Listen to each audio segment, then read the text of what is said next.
Bueno, por favor, Isabel, Amparo, José Ignacio, si pasáis a la mesa, porque vamos a empezar el turno de preguntas. Gracias a las 4 presentaciones, la verdad es que son las 4 muy interesantes. No era mentira cuando dije que fue muy difícil seleccionar las 15 buenas prácticas que mejor se adaptaban a lo que esperábamos y a los temas que habíamos visto a lo largo de las jornadas del seminario, ¿no? Hemos visto en estas buenas prácticas que algunas resuelven problemas, algunos viejos problemas, satisfacen necesidades en la universidad, en el aula, son innovadoras en el uso de metodologías, proponen alternativas, relacionan a la universidad con el entorno y hacen propuestas integradoras. Vamos a empezar con las preguntas. Aquellas personas que quieran hacer una pregunta, por favor, levantar la mano, presentarse y ser breves, por favor.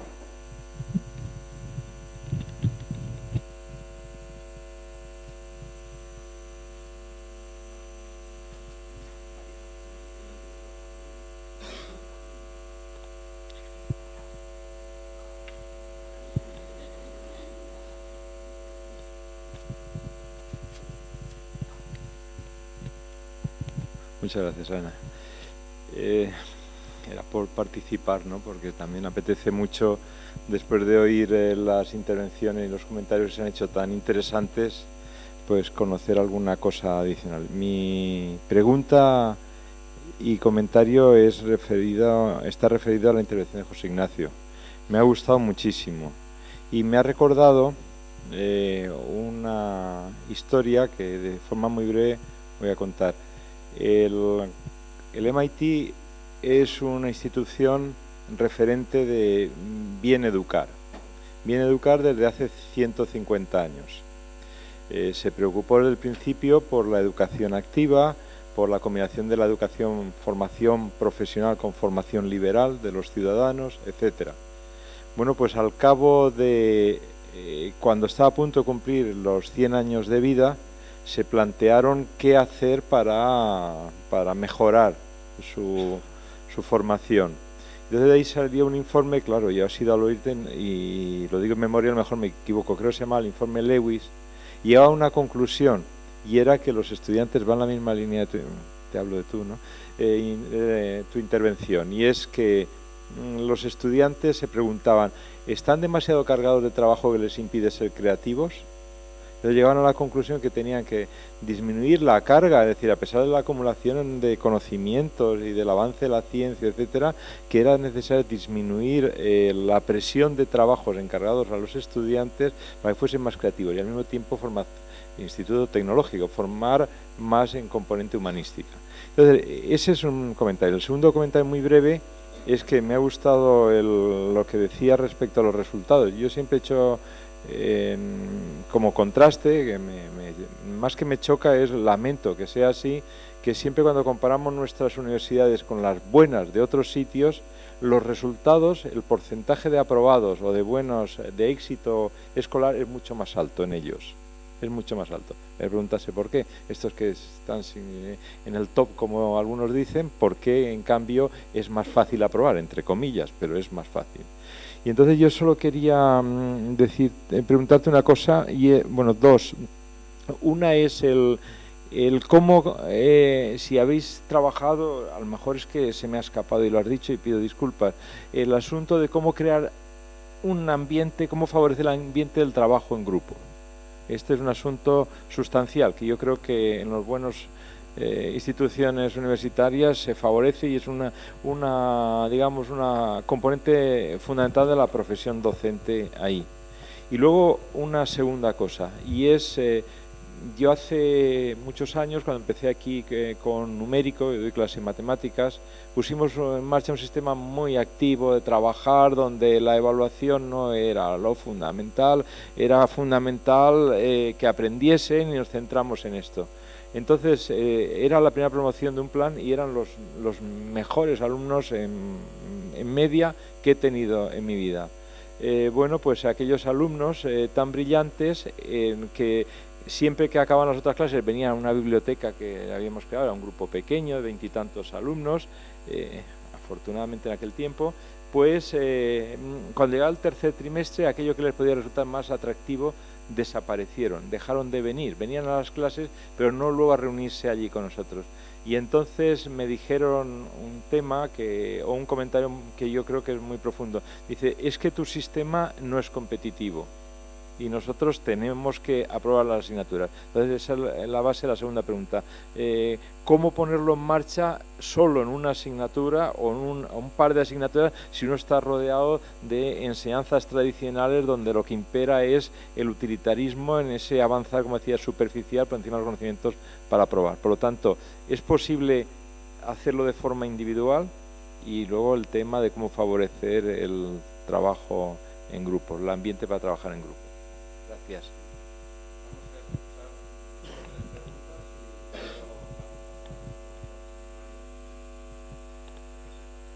Gracias, Jorge. Soy María Ripollés de la Universidad Jaume I. Bueno, luego me tendrá que presentar él.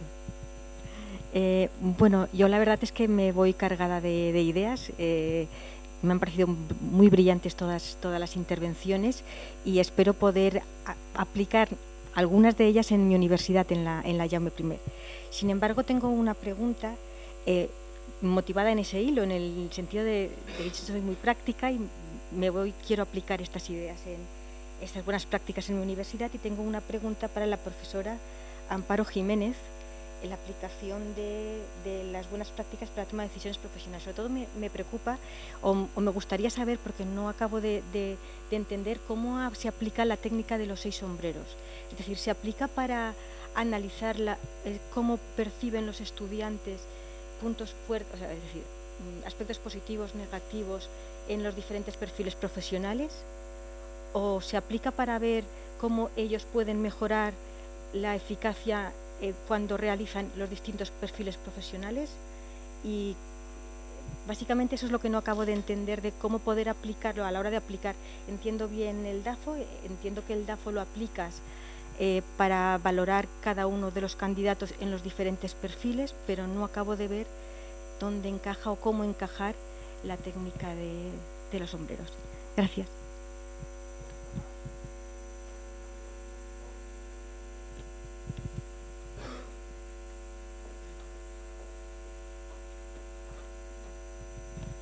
Buenos días y muchas gracias por las ponencias que han estado muy interesantes.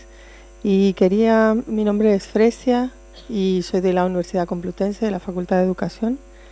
Quería preguntarle al profesor José Ignacio qué piensa o qué opina de pactar la nota de evaluación desde el principio, desde el primer día de clase o desde las primeras semanas, ¿no? Porque es algo que en algunos cursos he intentado trabajar y bueno, quería ver si tenía alguna experiencia respecto a eso, sobre todo en este marco de Bolonia donde tenemos tantos alumnos y cómo se puede, si en los grupos de trabajo que él está acostumbrado a interactuar, pues tienen alguna experiencia o algo que nos pueda comentar.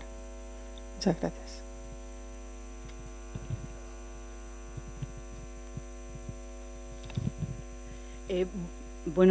Buenos días, Teresa Sanz de la Universidad Autónoma de Madrid. A mí también quería hacerle una pregunta muy concreta, porque en el marco de la adaptación al espacio europeo, pues yo he estado en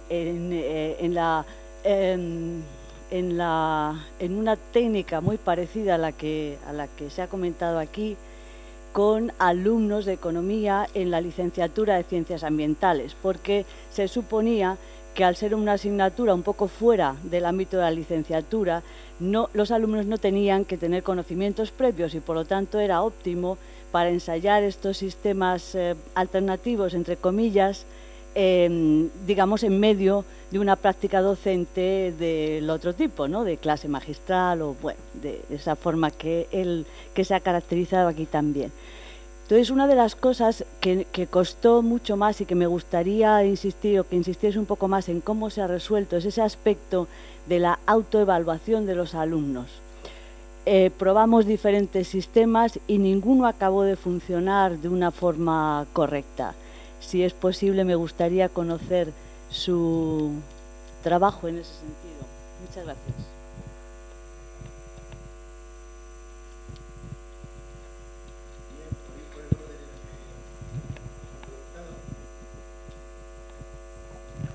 En relación con el trabajo en grupo y con la puesta en marcha de un trabajo en grupo eficaz, nosotros utilizamos dos procedimientos en cuanto al agrupamiento, al criterio de agrupamiento, uno en primero y otro en segundo. En primero, puesto que no se conocen, les agrupamos de una manera azarosa totalmente y luego les obligamos a hacer, que antes he comentado, a establecer un catálogo de normas entre aquello que quieren promover entre ellos para trabajar adecuadamente y aquello que sí que saben, eso primero no lo saben hacer, y lo segundo, que es proponer un sistema de sanciones para excluir a aquellos que pretenden vivir a costa del trabajo de los demás. Promover una convivencia activa y participativa no tienen realmente idea de cómo se puede hacer ni qué tipo de criterios pueden abordar o aportar. Sanciones se les ocurre cómo, aunque también suelen ser entre benevolentes y poco realistas. Pero todo esto se va comprobando en la práctica cotidiana. Van viendo realmente cómo se funciona, si su sistema de normas funciona y si se puede realmente valorar a aquella persona o a aquellas personas que están aportando algo más. Una de las claves es el tamaño del grupo. Cuando el grupo es de 3 personas, que es el que más nos gusta a nosotros, es normalmente muy interactivo y con una corresponsabilidad casi inevitable. El otro grupo que hemos utilizado, que tiende a ser de 5 o 6 personas, requiere mucho mayor control externo. Les obligamos a hacer entregas de actas periódicas para poder comprobar, y luego ahí también difiere mucho el estilo de tutoría que practicamos mi compañera y yo. Ella es mucho más directiva que yo, mucho más interviniente, y creo que obtiene muchos mejores resultados. Ella participa como un miembro más en el grupo en algunas de las sesiones y actúa de alguna manera dando pautas o pistas o indicando qué es lo que funciona o por qué cree ella que no funciona. Y yo normalmente les dejo más a su aire, con peores resultados, porque para aprender una habilidad tan compleja como coordinarse y no perder el tiempo, ser efectivos, marcar un tiempo mínimo, recoger resultados, eso no es nada fácil de hacer de una manera efectiva. De hecho, yo conozco muchas reuniones de departamento y de órganos gestores en las cuales podemos pasar horas discutiendo el color del aparcamiento de las bicis, por ejemplo, cosas semejantes. La otra cuestión es cómo se puede integrar esto dentro de un modelo más o menos compartido, tal como yo lo he entendido, en una estructura académica de facultad o de título. Durante mucho tiempo hemos pensado que nosotros nos beneficiábamos de que el resto de la gente trabajase con un modelo más clásico, porque podíamos exigir más trabajo a los alumnos libremente, puesto que los alumnos tienden a trabajar en tandas grandes de esfuerzo cuando llega la época de los exámenes y el resto del tiempo estaban libres. Para nuestra desgracia, la llegada de Bolonia ha supuesto que en vez de evaluación continua se esté practicando una continuada evaluación a base de poner pruebas y trabajitos de todos los colores a todo el mundo, con lo cual nuestro gozo ha quedado en un pozo. No cabe más remedio y estamos intentándolo, pero todavía no sabemos cómo hacerlo.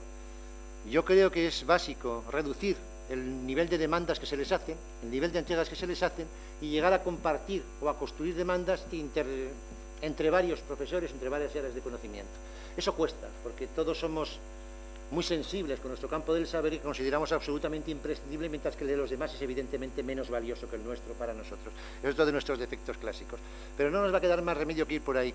Y yo tengo esperanzas en ese sentido, ojalá, de que con las líneas de trabajo que van a surgir, curiosamente de los trabajos de fin de grado, podamos orientarnos para saber qué tipo de áreas o qué tipo de demandas puedan construirse desde varias áreas, desde varios profesores.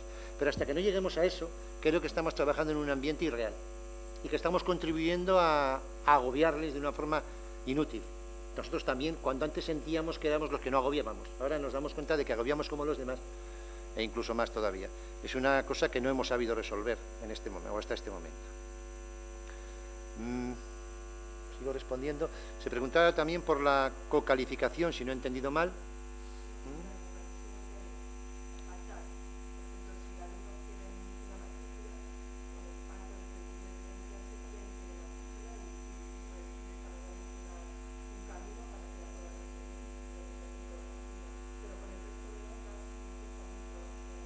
Nosotros hemos tenido mucha dificultad para conseguir detectar a los mejores alumnos.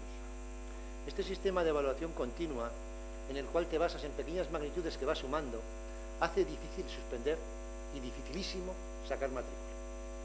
Se puede optar por, que también hemos probado alguna vez, por establecer algún tipo de prácticas de excelencia, y aquel alumno que se implica en ellas y participa tiene opciones. No está muy claro que esto funcione y además creemos que perdemos algo de la capacidad de emulación que se produce cuando alguien tira de algo y le está interesado en hacer más. Porque al final se contagia, se contamina, sobre todo si el grupo no es excesivamente numeroso. Y llamo excesivamente numeroso a todo lo que pase de 40.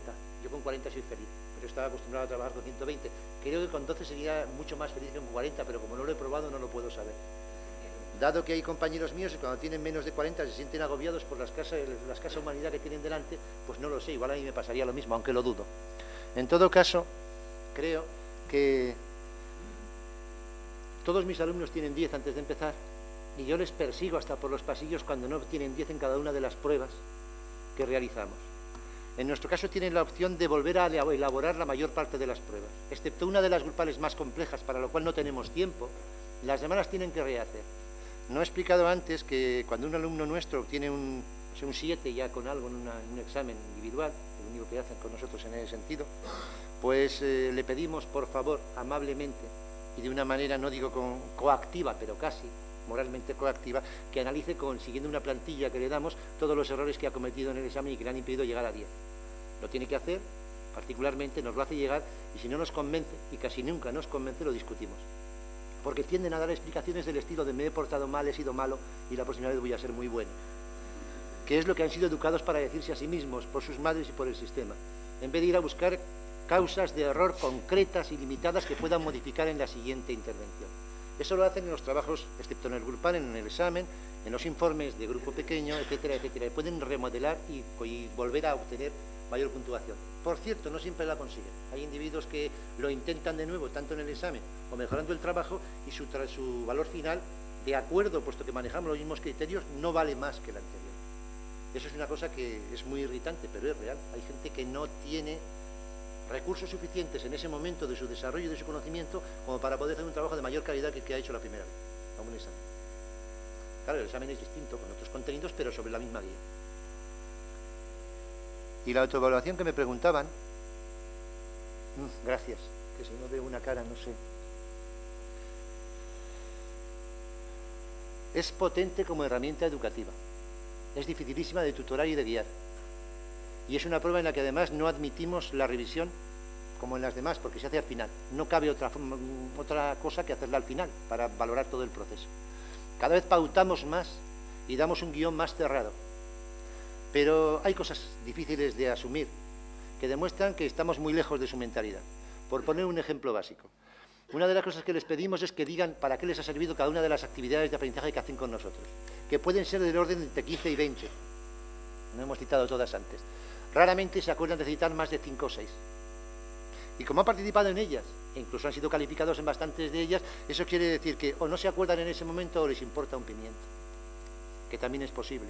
O no consideran que tengan evidencia de conocimiento que les aporten. Es decir, en nuestro descargo debo decir que no todo el mundo se fija en las mismas 4 o 5. Hay diversidad, digamos que unos se fijan más en unas actividades y otros en otras. Cuando tienen que acumular evidencias que acrediten su aprendizaje, en segundo después del aprendizaje de primero. Creo que lo que necesitarían realmente es hacer esa práctica durante el curso varias veces y ver lo que han hecho mal para poder hacerla mejor. Pero es una opción que no les damos y que quizá habría que plantearse. Es difícil de todas las maneras convencer a un profesor de que has aprendido mucho cuando el profesor no te quiere creer de entrada. Y yo siempre les digo que no les quiero creer, quiero que me convenzan. No sé si he podido responder a lo que me preguntaron.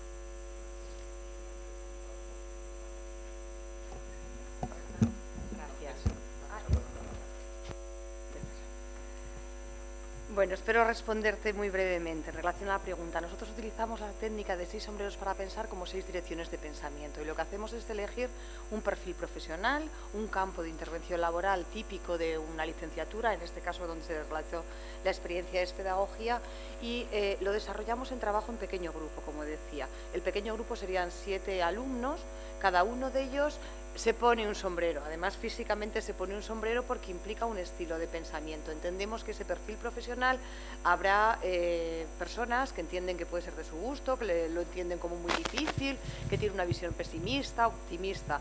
Lo que hacemos con el sombrero es que cada uno tiene que desarrollar un rol, no tiene por qué creérselo. Si te toca el sombrero negro, tu rol es pesimista, no te gusta, crees que ha estado poco formado, ves las dificultades y lo que hace el alumno es manifestar un rol concreto que puede coincidir o no con sus expectativas personales. ¿Por qué no es necesario que coincida con su expectativa personal? Porque lo que hacemos es plantear de forma rigurosa, sistemática, distintas formas de pensamiento para que todos puedan ser conocidas, analizadas por todos los miembros del grupo y también por el alumno que modera. ¿Dónde, en qué momento es cuando el alumno decide desde sus propias características, desde sus propias necesidades, desde su propia valoración en la técnica DAFO? Cuando una vez ha analizado las distintas opciones de pensamiento, las distintas posibilidades que tiene cada uno de los perfiles profesionales y las interioriza.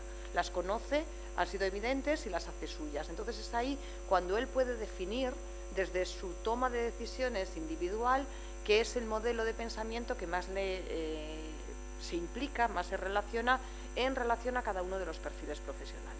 Repetimos esta tarea con cada una de las opciones profesionales más típicas de la titulación. En el caso de la opción de los títulos de educación son 4 opciones según aparece la legislación, ¿no? 4 perspectivas de inserción laboral, pero podemos utilizarlas, depende de los distintos títulos y alumnos, con otros títulos, con otras perspectivas profesionales.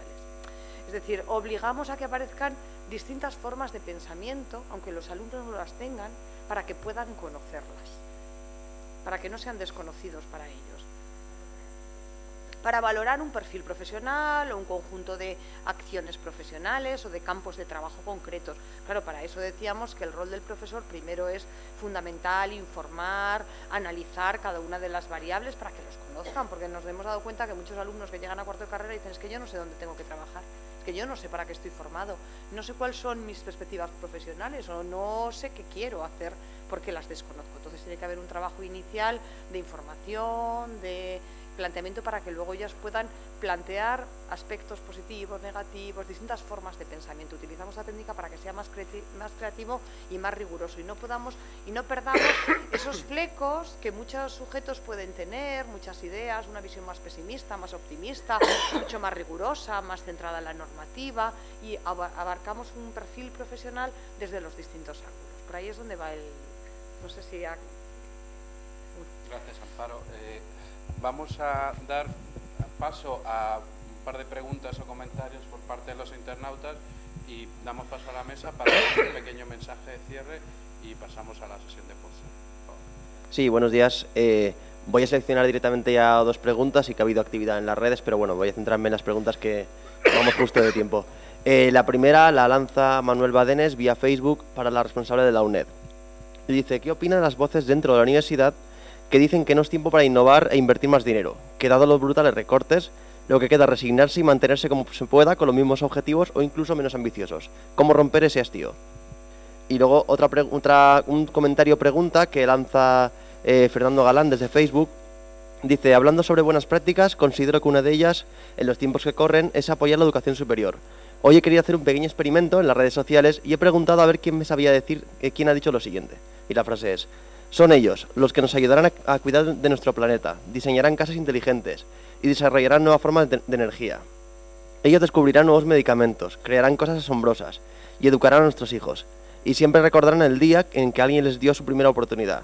La Universidad Española y los universitarios merecen nuestra confianza y apoyo, porque hace crecer sus ideas, porque hacer crecer sus ideas es hacer crecer nuestro país. Y pregunta que si sabrían los ponentes de quién es esta afirmación, si consideran que ese apoyo es una buena práctica y si creen que es compartida por el gobierno. Y que un saludo. La primera pregunta, sí. Vale. La primera pregunta, sí. ¿Qué opina de las voces de la universidad que dicen que no es tiempo para innovar e invertir más dinero? Que dado los brutales recortes, lo que queda es resignarse y mantenerse como se pueda con los mismos objetivos o incluso menos ambiciosos. ¿Y cómo romper ese hastío?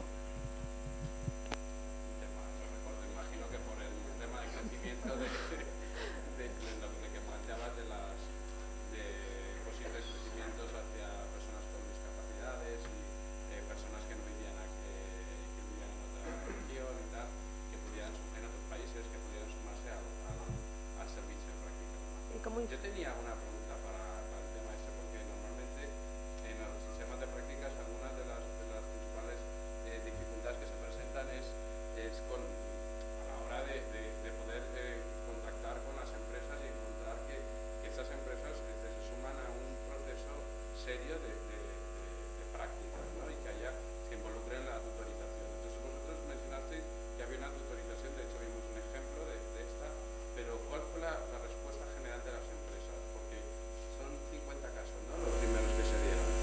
Ahora las expectativas son de crecimiento, ¿se han involucrado más empresas?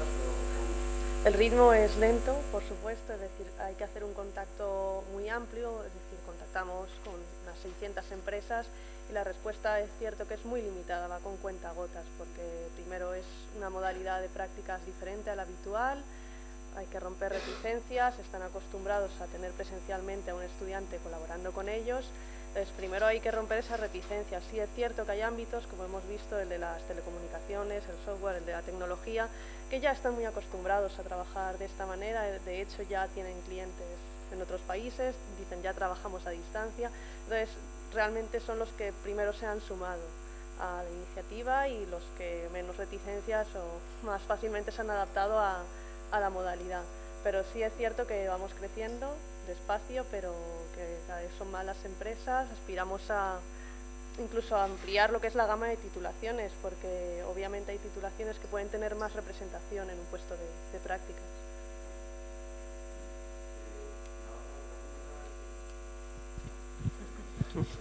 Bueno, no, es...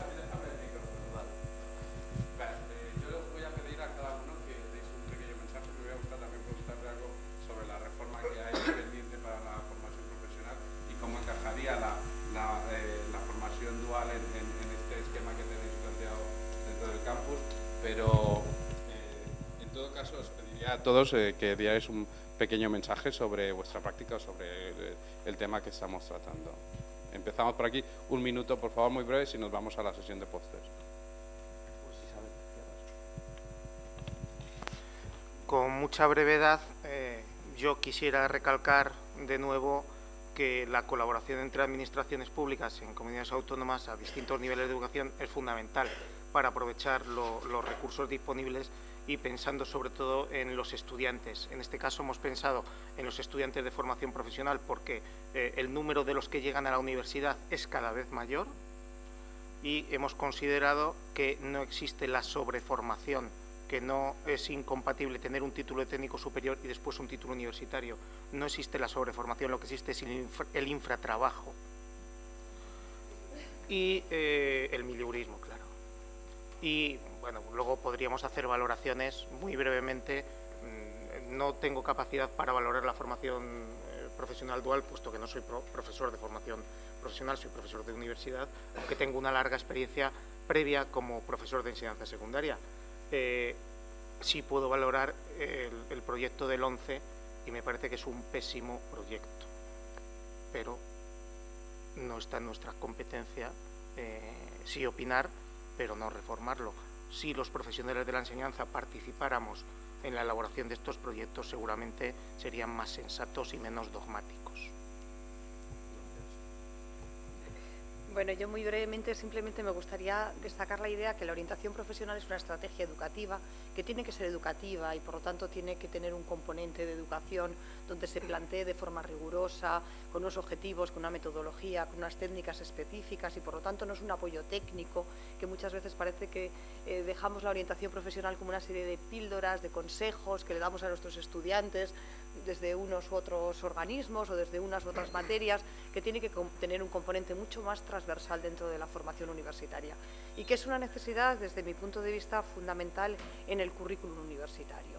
Es verdad que nuestros alumnos universitarios, después de tiempo estudiando en la universidad, muchos de ellos desconocen qué pueden y qué saben hacer, desconocen sus propias competencias y le cuesta mucho ese periodo, esa parte del trabajo, de buscar trabajo, de empezar a trabajar y realmente destacar, saber qué es lo que sienten, para qué se sienten capaces, qué intereses y qué expectativas tienen.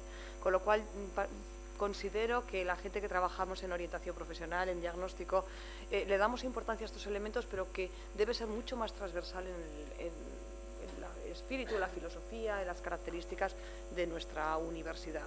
Ese hecho de ser personas, de convertirse en personas, me parece que es un elemento muy importante dentro del currículum universitario. Debería ser, que a veces no lo valoramos tanto.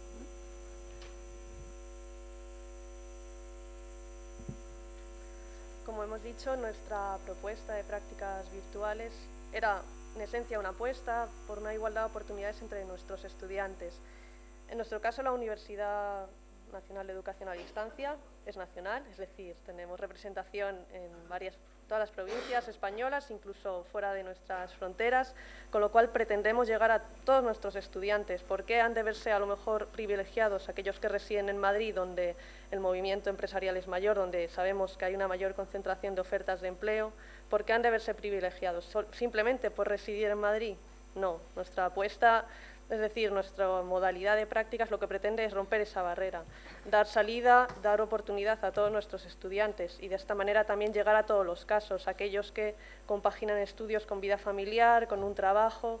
De esta manera pensamos que va a ser mucho más sencilla la conciliación. Hablamos de una flexibilidad y, por supuesto, hablamos también de puestos de prácticas que se adaptan intrínsecamente mejor a una colaboración a distancia y otros que se adaptan mejor tal vez a una colaboración presencial.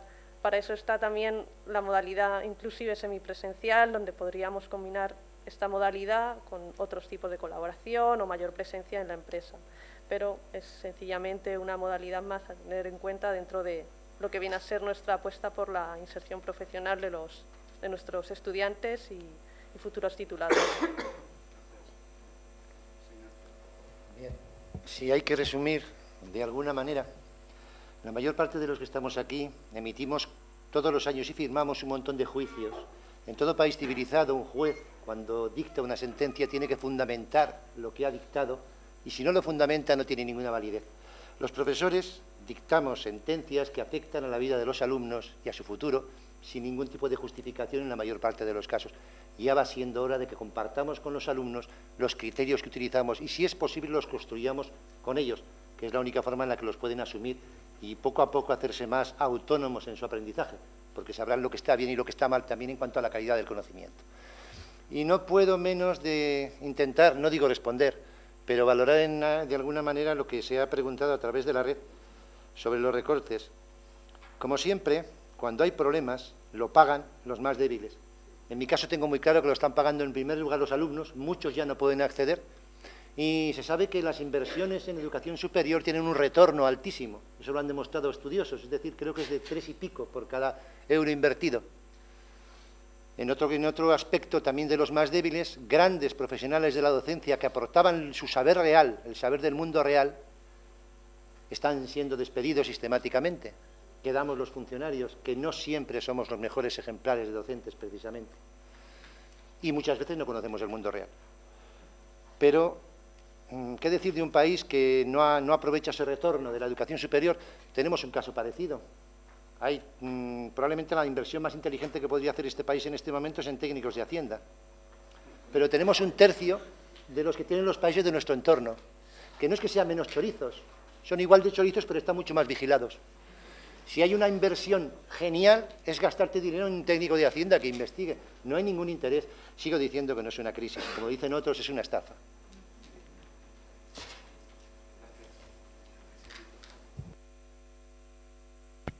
Bueno, antes de... Bueno, primero yo os pido un aplauso para las 4 buenas prácticas.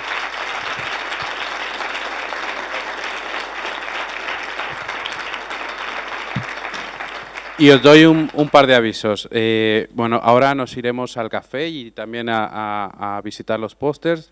El café será servido saliendo por esta puerta en el pasillo que está a mano izquierda, al fondo en el aula de audiovisuales. Ahí nos pondrán el café, los pósters, ya habéis visto que están aquí en el hall.